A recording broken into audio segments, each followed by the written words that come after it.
Elections తర్వాత 2 నెలలు. అంతకుముందు ప్రశాంతంగా ఇంటికి వచ్చినటువంటి దాని విలువ పెరిగింది.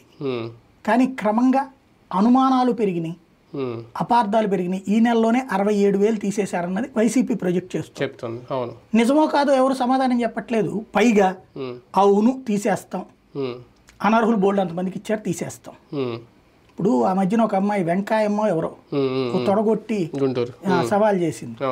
ఏంటి నా పెన్షన్ తీసేసేవరే జగన్ నీ సంగతి తెలుస్తా, చంద్రబాబు గారు కూడా గొప్ప అమ్మాయి అది ఇది అని చెప్పి. అప్పుడు ఏం తెలియదు అమ్మాయికి పెన్షన్? ఏం పెన్షన్ అసలు ఆవిడికి? 60 ఏళ్ళు దాటిన తర్వాత ఇవ్వాల్సిన పెన్షన్ ఆమెకేమొచ్చింది? ఒంటరి మహిళ పెన్షన్. పక్కన భర్త ఉన్నాడు అంటే ఏంటి లెక్క అక్కడ? అప్పుడు అనర్హత ఉన్నట్టే కదా మరి. దాన్ని ఆ రోజున సమర్థించాం కదా. ఇవాళ తీసేస్తాం మనం. ఎవరికి తీసేస్తాం? ఇట్లాంటిది. ఇప్పుడు ఒక మధ్యతరగతి ఇంట్లో